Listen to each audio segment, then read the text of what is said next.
Hello, my name is Ria. Today I would like to tell you about learning theory. There are behaviorism, cognitivism, constructivism, and connectivism, and also their implementation in online learning. Here we go.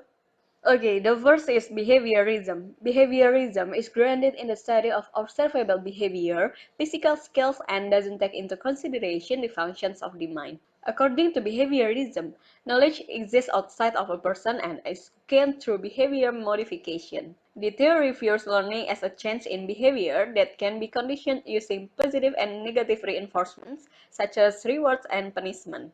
A behavioristic approach focuses on guiding learners reach pre-established learning outcomes. An instructional design for e-learning based on a behavioristic approach sets the type of reactions to be received by learners after interacting with the online training material. Depending on the type of reaction received, learners' expressed behavior may be reinforced or weakened.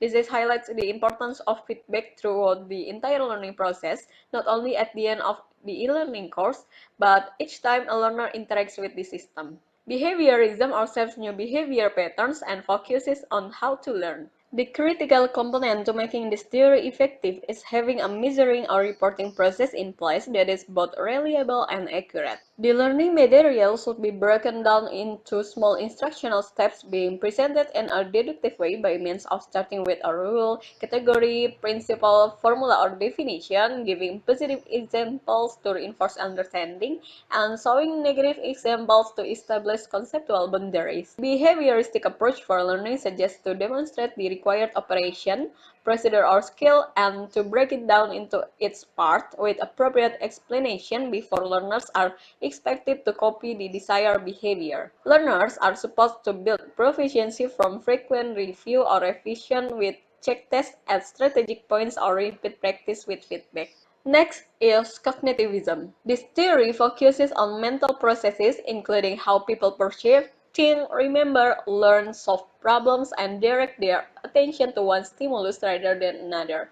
According to cognitivism, the transfer of knowledge to new situations is influenced by the way information is presented and the relevance of information presented. If information is presented poorly or too much irrelevant information is associated with relevant information, it may be difficult for the learner to sort and organize the information. This in turn can have an impact on storage, retrieval, and transfer. In this theory, the teaching strategy should enhance the learning process by focusing the learner's attention by highlighting important and critical information, reasoning each instruction, and matching the cognitive level of the learner. The instructional designer should tie up to new information with existing information from long-term memory using advanced organizers to activate existing cognitive structures or to incorporate the details of the lesson, providing conceptual models to enable the learner to retrieve existing mental models. The learning content should be chunked to prevent cognitive overload, and strategies requiring the learner to apply, analyze, synthesis, and evaluate should be used to promote the processing of information and higher level learning. Online learning materials should include activities for the different learning and cognitive styles. Students need to be motivated to learn by means of learning strategies addressing the intrinsic motivation and the extrinsic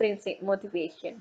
For example, asking students to reflect on their experience and helping students find new solutions to problems, also encouraging discussions about what is being taught, helping students explore and understand how ideas are connected, and asking students to justify and explain their thinking, and etc.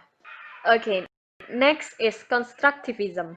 Constructivism describes learning as a process where learners socially construct knowledge and meaning. According to this theory, knowledge doesn't exist outside of the person, but is constructed based on how a person interacts with the environment and experiences the world. There are two types of constructivism. The first is cognitive constructivism, which focuses on individual characteristics of the learner and their impact on learning. And the second is social constructivism, which focuses on how meaning and understanding are created through social interactions. In constructivism, the learner is in control of their own learning. In the online learning space, this means providing them with a degree of freedom over the learning process. Learning should be an active process by means of giving learners active doing high-level activities such as asking learners to apply information in practical situations, discussing topics within a group, and so forth. To enforce learners constructing their own knowledge, instructors have to provide good interactive online instructions. Collaborative and cooperative learning should be encouraged to facilitate constructivist learning.